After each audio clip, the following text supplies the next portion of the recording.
तो क्या वो जादुई पेड़ सबको दिखाई देता है? अरे सुनी सुनाई बात है ये तो। पता नहीं वहां पेड़ है भी या नहीं, लेकिन लोग कहते हैं कि जंगल के उस रास्ते से गुजरने वाला इंसान कभी जिंदा नहीं लौटा। फिर लोगों को उस रास्ते में जादुई पेड़ की बात किसने बताई? बातों का क्या है, बस एक इंसान से दूसरे तक पहुंच ही जाती हैं। लेकिन हमें सुनी सुनाई बातों पर भरोसा नहीं करना चाहिए।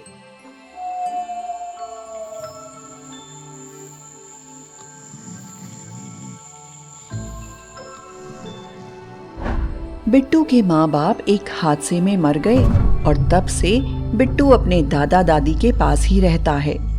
अपने दादा दादी से अच्छी अच्छी बातें सीखते हुए बिट्टू बड़ा हो रहा था और अब बिट्टू ने एक तांगा ले लिया। वो सवारियों को एक गांव से दूसरे गांव और बाजार ले जाता था। 4 पैसे कमाने लगा तो उसकी शादी भी हो गई।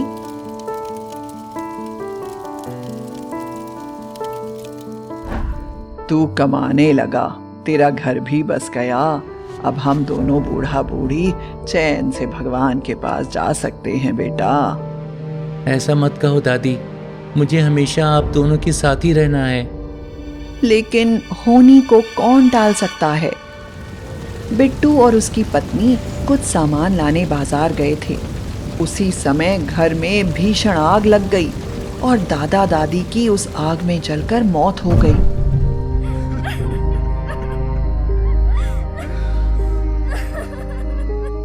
बिट्टू को बहुत दुख था। उसका काम में मन ही नहीं लग रहा था।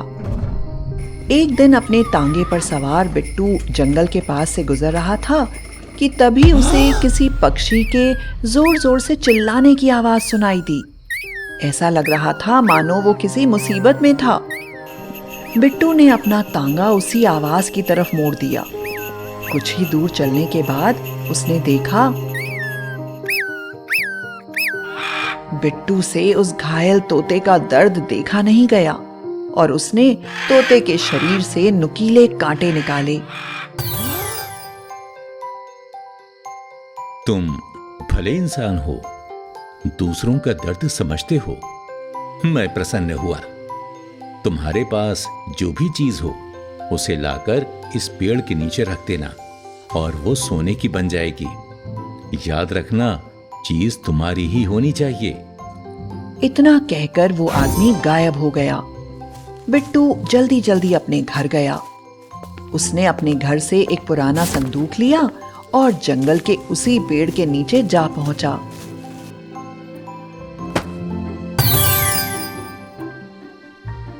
बिट्टू की तो खुशी का मानो ठिकाना ही ना रहा। उसके हाथ अब अमीर बनने का तरीका लग चुका था। वो सोने का संदूक लेकर, इसका कितना दोगे भैया? अरे वाह वाह वाह वाह, सोने का संदूक, इसका मैं तुम्हें 1 लाख रुपया दूंगा। अब बिट्टू की किस्मत चमक चुकी थी। इतना सारा रुपया तो उसने कभी सपने में भी नहीं सोचा था। लेकिन उसकी पत्नी इतना सारा रुपया देखकर चिंता में पड़ गई। जी, एक बात पूछूं? हाँ बिल्कुल पूछो। इतना सारा रुपया आप कहाँ से लाते हो? आप कोई गलत काम तो नहीं कर रहे ना? नहीं नहीं, मैं कोई गलत काम नहीं कर रहा। वो तो जंगल में जादुई पेड़ है। और फिर बिट्टू ने उस जादुई पेड़ वाली बात अपनी पत्नी को बता दी। अब हर रोज बिट्टू की पत्नी घर का कोई एक सामान बिट्टू को दे देती और बिट्टू उस जादुई पेड़ के पास जाकर वो सामान सोने का बना लाता। ऐसे ही धीरे धीरे बिट्टू बहुत पैसे वाला हो गया। सुनिए ना, इतना पैसा आ गया है हमारे पास, इन पैसों से क्यों ना एक बड़ा व्यापार शुरू किया जाए? पागल हो गई हो क्या? मुझे काम करने की अब कोई जरूरत ही नहीं है। बस घर का सामान उस पेड़ के पास ले जाऊंगा और पैसे कमाऊंगा। बिट्टू अब बहुत आलसी और कामचोर हो चुका था। घर का सारा सामान वो सोने का बना चुका था, लेकिन फिर भी उसका लालच खत्म नहीं हो रहा था। सुन, हमारे पास अब घर में तो कुछ सामान बचा नहीं। लेकिन मेरे पास एक तरकीब है। कैसी तरकीब? मैंने छगन के घर एक बहुत बड़ा बक्सा देखा है। तुम छगन की पत्नी को किसी तरह घर से बाहर ले जाना और मैं वो बक्सा वहां से चुरा लूंगा और फिर उसे सोने का बना लेंगे। बिट्टू की पत्नी इस काम के लिए राजी नहीं हुई, लेकिन बिट्टू के बार बार कहने पर वो मान गई और फिर योजना के मुताबिक। अरे काजल, तुझे पता है पास वाले बाजार में मोतीलाल की दुकान में साड़ियों पर भारी छूट चल रही है। मैं तो जा रही हूँ लेने। हाँ हाँ, मैं चलती हूँ। बिट्टू की पत्नी काजल को लेकर बाजार के लिए निकली और पीछे से बिट्टू खाली घर पाकर छगन के घर में घुस गया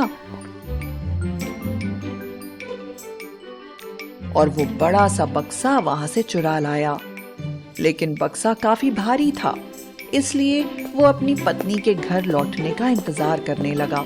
चल जल्दी से इस बक्से को उस पेड़ तक पहुंचाते हैं। दोनों ने उस बक्से को पेड़ तक पहुंचाया और उसे पेड़ के नीचे रख दिया। अब देख जा तू।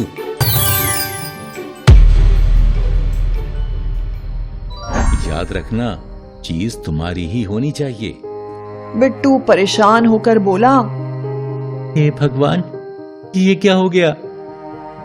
बिट्टू को समझ नहीं आ रहा था कि वह क्या करे, लेकिन पेड़ अपना काम कर चुका था। बिट्टू रोते हुए बोला, हे भगवान, मुझे मेरी पत्नी वापस लौटा दो भगवान। बिट्टू का तो रो रो कर बुरा हाल था कि तभी मैंने तुमसे कहा था ना कि चीज तुम्हारी ही होनी चाहिए, लेकिन तुम लालची हो गए। मैं वो बक्सा छगन को वापस कर दूंगा, लेकिन मेरी पत्नी को पहले जैसा बना दो। मैं तुम्हारे पैर पकड़ता हूँ। मैं तुम्हारी पत्नी को पहले जैसा बना दूंगा, लेकिन तुम्हारी सारी दौलत तुमसे वापस ले लूंगा। बोलो, मंजूर है?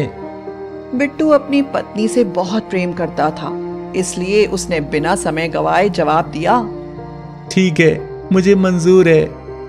बिट्टू के इतना कहते ही उसकी पत्नी अब पहले जैसी ही हो चुकी थी। उन दोनों ने वो बक्सा वहां से उठाया और छगन को वापस कर दिया और अपने घर वापस चले आए। अब बिट्टू का घर फिर वही पुराना और सारा सामान भी पहले जैसा ही हो चुका था। देखो, आज हमें लालच का फल मिला है। हाँ, मेरी भी आंखें अब खुल चुकी हैं।